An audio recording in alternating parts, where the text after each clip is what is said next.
hoşuma da olmadı. Neydi de ama başka.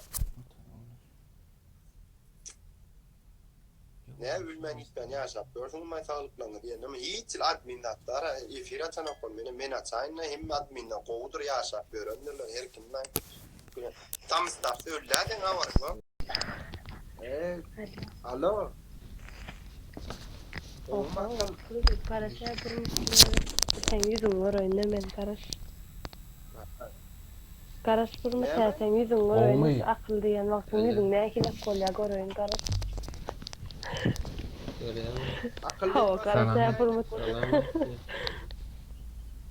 Ömrümü tünce karaş. Ay yok, ya ömrümü tünce karaş oturma. Olmaz. Ne çoğaltı sen? Pırkol tutuyor da var yok. Pırkol tutuyor ne? Yok, yok ne süper kol. Şu an yatılıyor nasıl mı? Bilyana haçan yatıyor mu?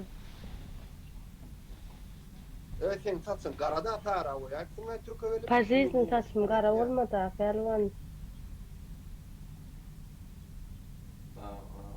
Bunu dursun Türk. Tatsın da adım boyu ta zavallı ol. Sana de no.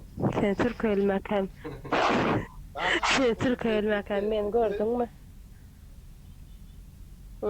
Men paziz. Görüm mü? Gör şöyle.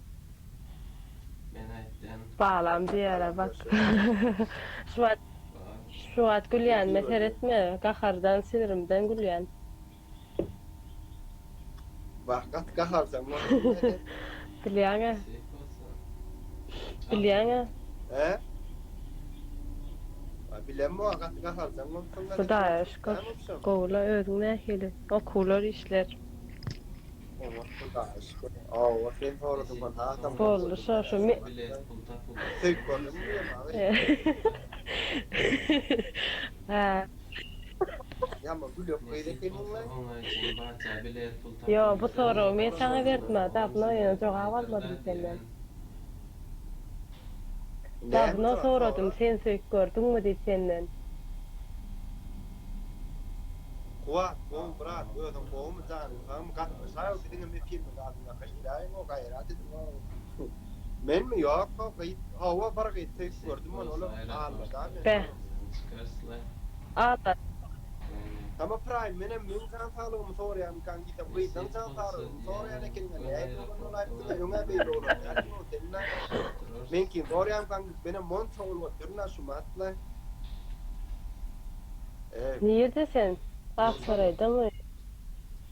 Ben ya hatta bana bilir ya. Sağ ben oyunda Ha, o çağırım. Ay böyle govu. Gülmüyor. Sen ki yakın seviyeli. Hemen gülsün yakın seviyorum yani o nedenler. Aynen. Sen o da nice kolyan mı?